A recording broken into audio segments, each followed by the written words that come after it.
Hello fellow followers and welcome to FanZcene. Today I have for you my spoiler review. Yes, I said spoiler. You've been warned. My spoiler review of Joker, starring Joaquin Phoenix, directed by Todd Phillips. Now I just got back from seeing this movie in the theater, so it's fresh in my mind. It's late. I wanted to do my review and let you all know that I thought this movie was fantastic. Joaquin Phoenix does an amazing job. His acting is so good in this movie. If I thought the Oscars were actually legitimate, I would say he's definitely getting nominated and he's definitely going to win. I hope that's true, but I just don't have faith in Oscars. But this movie was great. I enjoyed it. Todd Phillips, who's known for directing movies like Old School and Hangover, I think he really steps up his directing game in this. This movie is beautifully shot. The cinematography, the acting, everything's on point. The score of this movie, I love the score of this movie. They chose the perfect instrumentals for this, the perfect choice of songs to use in this. It just enhances Joaquin Phoenix's performance. This movie is so great, so well done. I see bits and pieces of of Joker through the years in this movie because this movie is not based on one specific story from the Joker. I know at one point it was reported that Todd Phillips said that this movie was their version of the Joker. They didn't really base it off of any comic books. And then at another point, I believe he said he was misquoted, that he said that they chose parts of Joker from various comic books to make their own, so it's still like their original ideal, but I think they chose well. I think Joaquin Phoenix nails the performance. He plays Arthur Fleck, who slowly becomes the Joker. This movie, it's got a slow burn to it, and I really enjoyed the atmosphere. Like I said, the music, the direction, cinematography, the acting on point, and to see this man, because there's been so much made of this movie about how it can incite violence and everything, and none of that. Don't buy into that. That's all lies. I don't know why they would even ignore that. This movie is great. I don't think you have anything to fear. It's not going to. Certainly didn't make me want to do things he does, because yes, they do make you feel sympathy for this character. But at the end of the day, what he does, is wrong. It's wrong. He's the Joker. And if you can't understand that it's wrong and that he's the Joker, then I don't know what to tell you, but it's so great to see Joaquin Phoenix's performance get creepier and creepier as the movie goes on, as he discovers who he is and the laugh he has. His condition, he's got like this condition where he can't stop, he just laughs uncontrollably at times, and when you find out how it all came to be, it is heartbreaking, but at the end of the day, like I said, what he does, I don't agree with, but to see his de-evolution into the Joker and how it all starts, he's picked on, he's humiliated, he's got these thoughts, the train scene, there's the train scene that sets this whole off is, he's in the train, he just got fired from his job being a clown because he brought a gun to a children's hospital, dropped out of his thing, which is, once again, wrong, but, I mean, it shows you this mentality of this man. And so he's on this train, and there's these three young, like Wall Street yuppie guys, and they're picking on this lady, and he just starts laughing uncontrollably, and then she gets away, and they come after him and sing the song "Send in the Clowns," and they start beating him up, and he just, I guess it's in him, finally snaps, and he kills these three young men. And that sets off a whole chain of events of a political warfare between like the upper class and the poor, and it's very much in that vein. That's like the only political statement I think they try to make in this movie, but it's really not trying to make a political statement. Even the Joker himself at the end, he says he's not political at all, but to see that and how it affects him, because it doesn't affect him.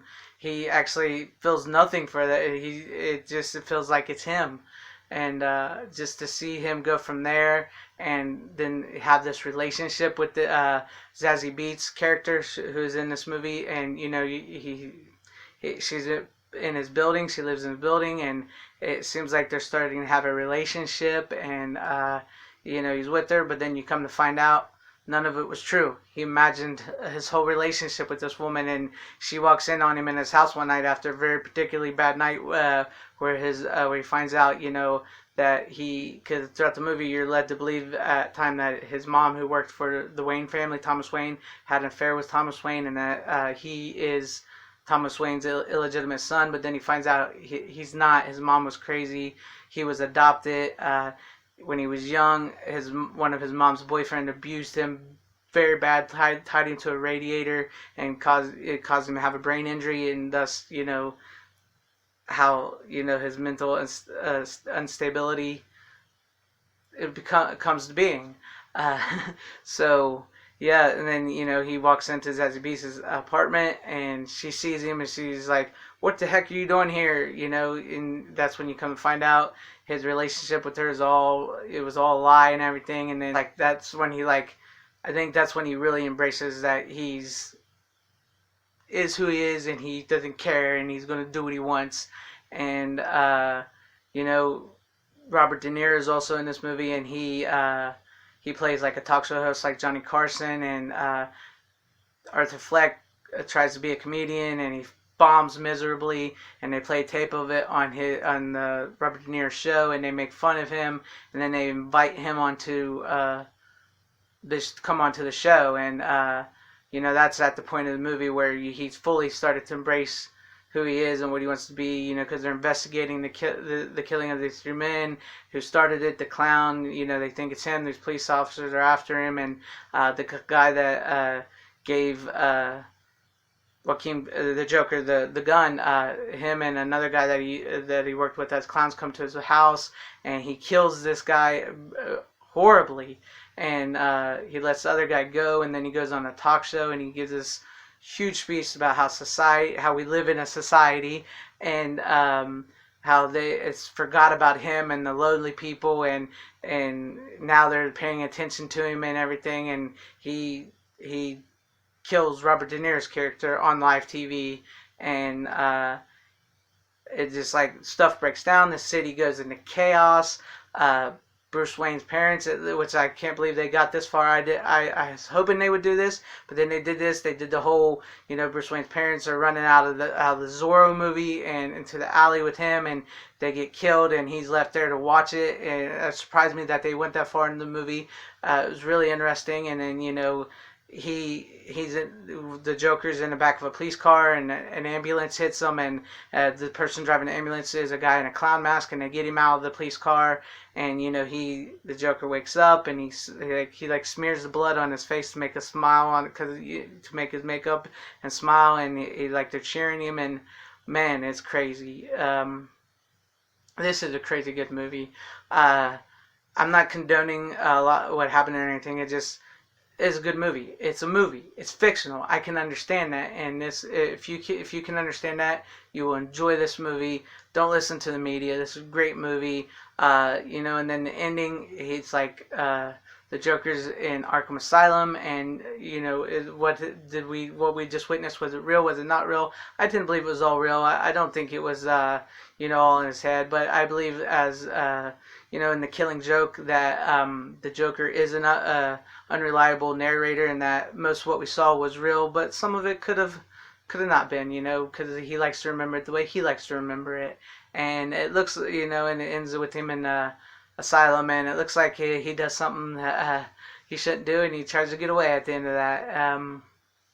But yeah, I really enjoy this movie. That's a movie. That's spoilers.